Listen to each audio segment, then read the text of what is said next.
I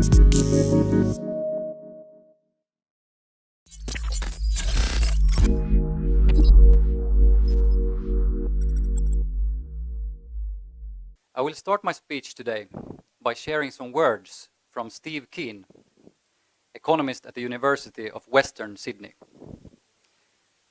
These are taken from a documentary on the economic science made for the popular Swedish public service TV show World of Science, broadcasted in 2012, in which Keen comments on the financial crisis of 2008. The reason most economists didn't see it is that they built models of the macroeconomy that exclude banks, money, and debt. I know it sounds outrageously stupid to anybody who isn't an economist. The ironic thing is that they are right. It is outrageously stupid. It's insane to have a model of the macroeconomy that excludes banks, money, and debt. You don't even know if they are misbehaving. That's irrelevant. It's off to the side. That's why the vast majority of economists had no idea it was coming. It sounds almost too mind-boggling to be true that economists have largely excluded banks, money, and debt in their standard models for economic analysis.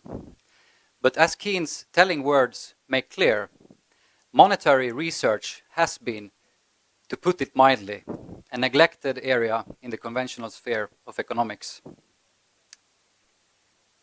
Until that is changed, the questions must continue to be asked.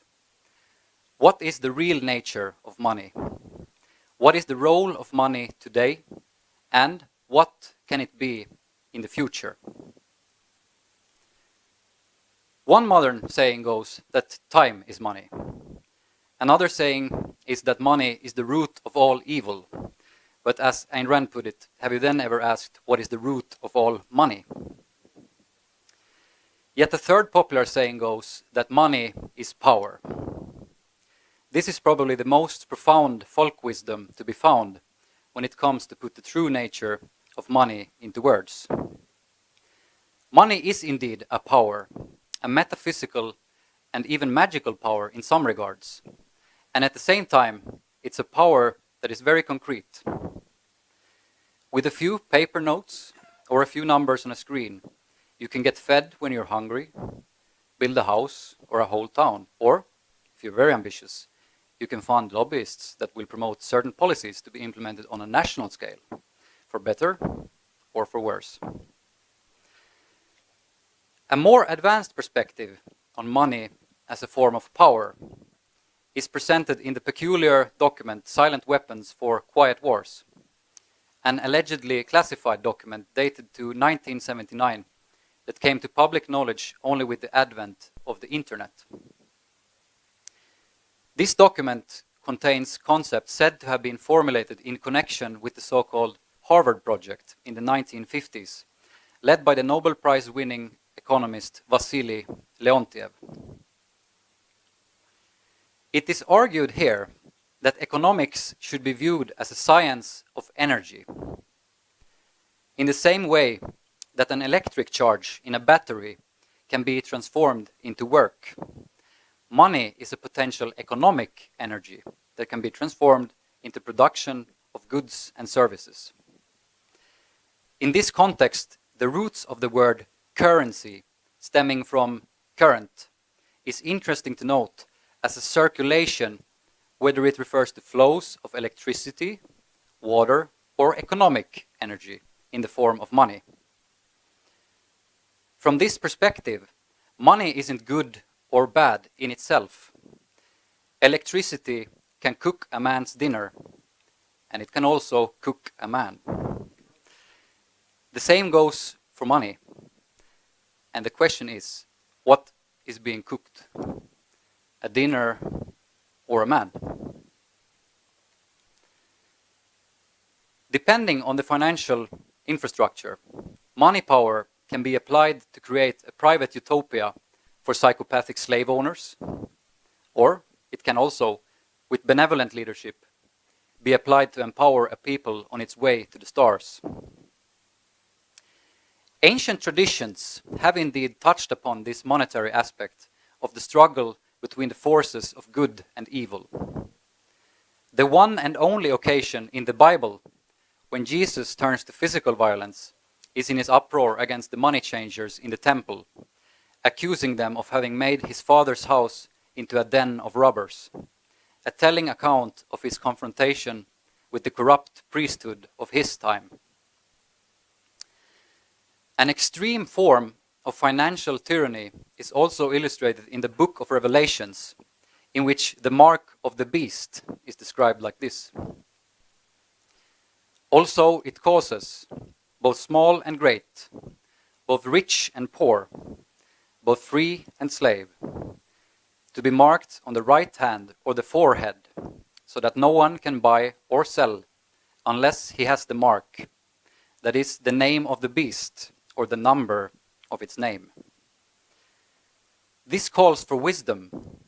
Let the one who has understanding calculate the number of the beast, for it is the number of a man, and his number is 666.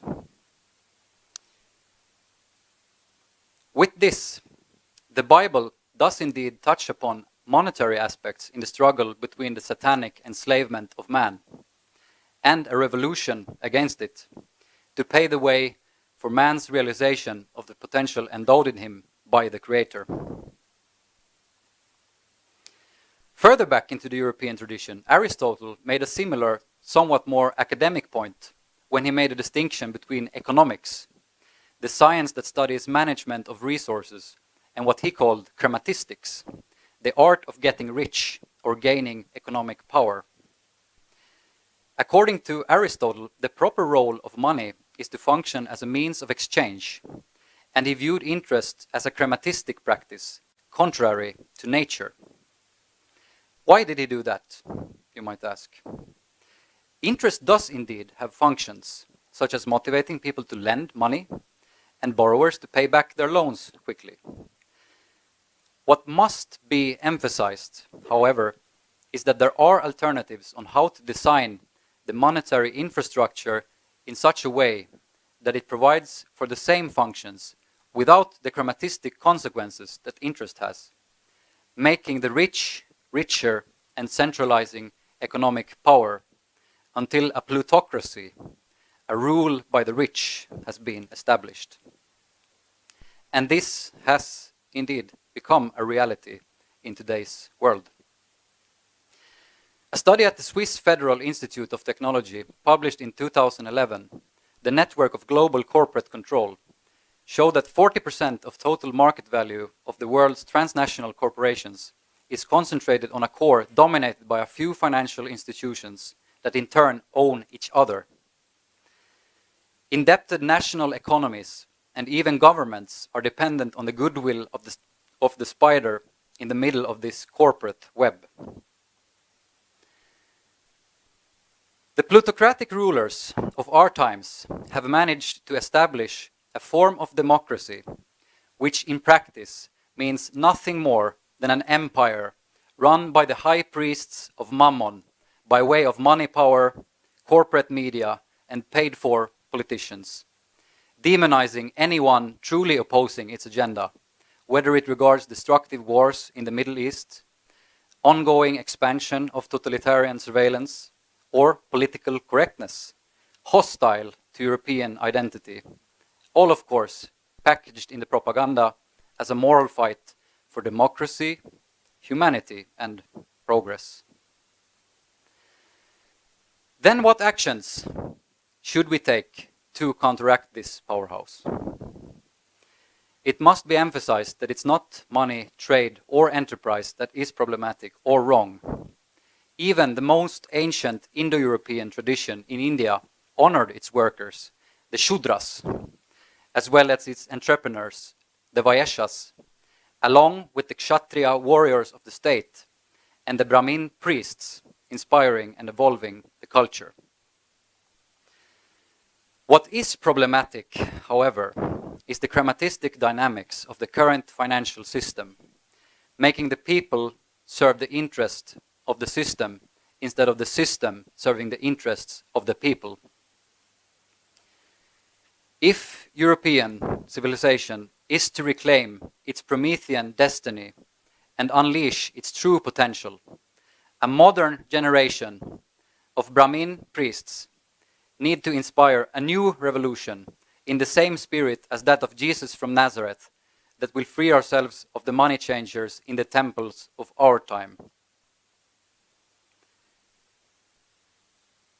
Even though the cryptocurrency Bitcoin has served the purpose well to show that the internet carries with it a potential for such a monetary revolution, it is still a very primitive platform considering what these kinds of currencies can be in the future.